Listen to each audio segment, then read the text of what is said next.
To a degree, the content in comics reflects what's going on in society. It reflects what's happening in the world.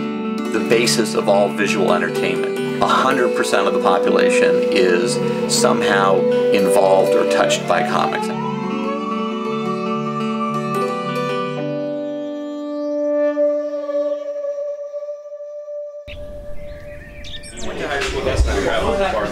Okay. Yes. And then Ashton. Okay.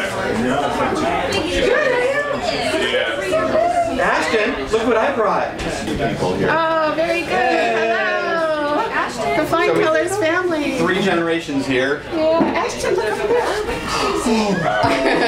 there. We've been here, this is our 24th year, and I would definitely like to be here for the long haul. Every small business has its own life cycle. A business needs to remake itself and reshape itself in order to remain vital and appealing.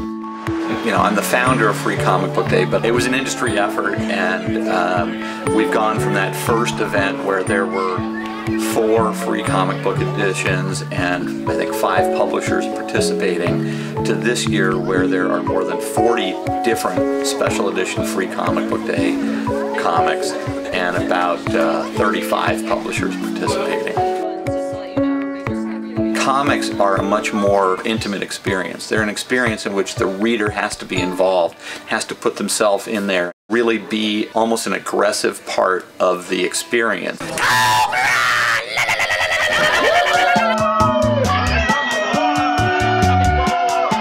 Everybody say thank you!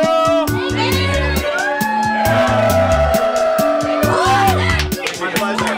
you. That looks right. Good. Does that look right? Grow into it too. Okay. Oh. You know what? Happy Free Comic Book Day.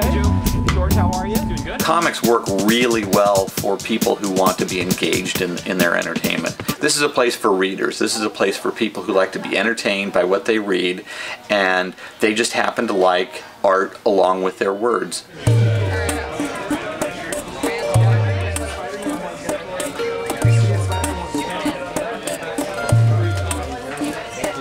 Well, as a kid, you know, you love to draw, and you draw when you're the youngest of age. You can pick up a pencil, and I think after a while, kids who find that they don't have an aptitude sort of go on to other things.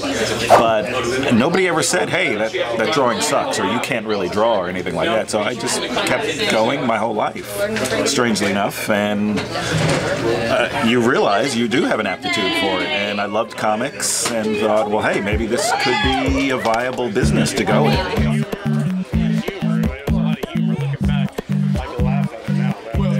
I was a kid of the 80s, so I grew up with the John Burns of the world, the George Perez, Michael Golden, Alan Davis, Frank Miller, you know, all those guys who were making headways in the 80s with comic books. I was right there, and they had me hook, line, and sinker. I've been writing in television for a little while, and then had the opportunity to write a comic for Dark Horse based on Dr. Horrible.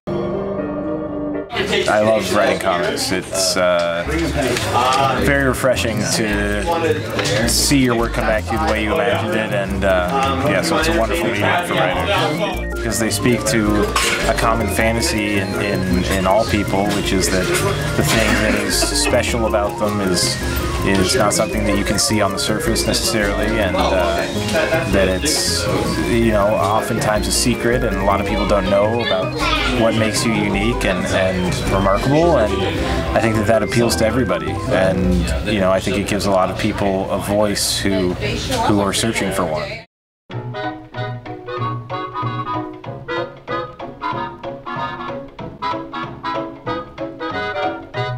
Over the years, what I've seen here is that it doesn't matter if you're a doctor, a lawyer, an engineer, a student, unemployed, highly employed, it doesn't matter.